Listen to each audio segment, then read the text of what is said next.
SBI ஏடிஎம்ல ATM card இல்லாம எப்படி வந்து கேஷ் வித்ட்ரா பண்றது அப்படிங்கறத இந்த வீடியோல டீடைல் தான் வந்து பார்க்க போறோம். SBIயோட நெட் பேங்கிங் ஆப்பான யோனோ SBI ஆப்ல நீங்க வந்து ரிஜிஸ்ட்ரேஷன் வந்து பண்ணிருந்தீங்க அப்படின்னா அந்த ஆப்ல பாத்தீங்கன்னா வந்து யோனோ கேஷ் ஆப்ஷன் இருக்கும். அதன் மூலியமாக நீங்க வந்து ஏடிஎம்ல வந்து வித்ட்ரா வந்து பண்ணிக்க முடியும் ஏடிஎம் கார்டு இல்லாம. சோ இப்போ இந்த வீடியோல அந்த ப்ராசஸ் பத்தி தான் பார்க்க போறோம். வீடியோக்குள்ள போலாம். யோனோ SBI ஆப் வந்து ஓப்பன் பண்ணிடுங்க. ஓப்பன் பண்ணிட்டு உங்களோட எம்பிஎனை வந்து என்டர் பண்ணிடுங்க. என்டர் பண்ணதுமே ஆப்போட இன்டர்ஃபேஸ் பார்த்தீங்கன்னா அப்படி தான் வந்திருக்கும். இதில் லாஸ்ட்டில் பார்த்தீங்கன்னா யோனோ கேஷ் அப்படின்ற ஒரு ஆப்ஷன் இருக்கும். அந்த ஆப்ஷன் கிளிக் பண்ணிட்டு இதில் வித்ட்ரா கேஷ் அப்படின்ற ஒரு ஆப்ஷன் இருக்கும். அதை கிளிக் பண்ணிடுங்க. அதை கிளிக் பண்ணிட்டு இங்கே வந்து அமௌண்ட் வந்து என்டர் பண்ணுங்க. எவ்வளோ அமௌண்ட் வித்ட்ரா பண்ண போறீங்களோ அதை என்டர் பண்ணிட்டு கீழே ப்ரொசீட் ஆப்ஷன் இருக்கும். அதை கிளிக் பண்ணிட்டு உங்களோட எம்பிஎன் வந்து கேட்டிருப்பாங்க. அங்கே வந்து எம்பிஎனை வந்து என்டர் பண்ணிட்டு கீழே வந்து ப்ரொசீட் கிளிக் பண்ணிடுங்க. ஒன்ஸ் அதை கிளிக் பண்ணதுக்கப்புறம் பார்த்தீங்கன்னா இங்கே டேர்ம்ஸ் அண்ட் கண்டிஷன் பார்த்தீங்கன்னா வந்து அக்செப்ட் பண்ணணும்.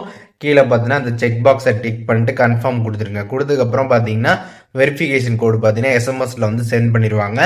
இப்போ இந்த கோடை வச்சு தான் நம்ம ஏடிஎம்ல போயிட்டு பார்த்தீங்கன்னா வந்து கேஷ் வந்து வித்ட்ரா வந்து பண்ண போகிறோம். இப்போ நீங்கள் வந்து SBI ஏடிஎம்க்கு வந்து போயிடுங்க.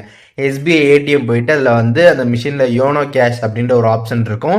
அதை கிளிக் பண்ணதுக்கப்புறம் பார்த்தீங்கன்னா வந்து இப்போது உங்களுக்கு எஸ்எம்எஸ்ல வந்திருக்கும் ஒரு கோடு.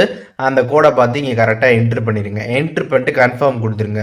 ஒன்ஸ் நீங்கள் கொடுத்ததுக்கப்புறம் பார்த்தீங்கன்னா எவ்வளோ அமௌண்ட் நீங்கள் வித்ட்ரா பண்ணுறதுக்கு யோனோ ஆப்பில் வந்து ரெக்வஸ்ட் பண்ணீங்களோ அந்த அமௌண்ட்டை இங்கே கரெக்டாக வந்து என்ட்ரு பண்ணிடுங்க. என்ட்ரு பண்ணிட்டு கீழே எஸ் ஆப்ஷன் இருக்கும். அதை கிளிக் பண்ணிடுங்க. கிளிக் பண்ணதுமே உங்களுக்கு வந்து ப்ராசஸ் வந்து ஆகும். ப்ராசஸ் ஆனதுக்கப்புறம் பார்த்தீங்கன்னா உங்களோட கேஷ் பின் வந்து கேட்டிருப்பாங்க. அந்த எம்பிஎன் ஆப்புக்குள்ளே போகிறப்ப நீங்கள் ஒரு பின் என்டர் பண்ணீங்களா அந்த பின்னை வந்து நீங்கள் இங்கே வந்து என்டர் பண்ணிடணும். அந்த பின்னை என்ட்ரு பண்ணிட்டு கீழே கன்ஃபார்ம் ஆப்ஷன் இருக்கும். அதை கிளிக் பண்ணிடுங்க. கிளிக் பண்ணதுமே ப்ராசஸ் ஆகும்.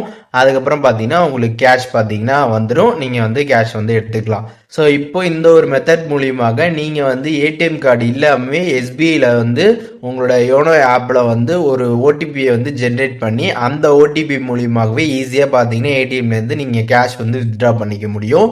ஸோ இதற்கு பார்த்தீங்கன்னா உங்களுக்கு யோனோ SBI ஆப்பில் நீங்கள் வந்து உங்களோட அக்கௌண்ட்டை வந்து ரிஜிஸ்ட்ரேஷன் மட்டும் பண்ணியிருக்கணும். அப்படி ரிஜிஸ்ட்ரேஷன் பண்ணியிருந்தாலே நீங்கள் இந்த ஒரு மெத்தட் மூலியமாக ஈஸியாக பார்த்தீங்கன்னா ஏடிஎம் கார்டு இல்லாமல் வந்து கேஷ் வந்து எடுத்துக்க முடியும். இதில் எதுவும் உங்களுக்கு டவுட் இருந்துச்சுன்னா கண்டிப்பாக கமெண்ட்ஸில் மென்ஷன் பண்ணுங்கள். நான் எல்லாருக்குமே ரிப்ளை பண்ணுறேன்.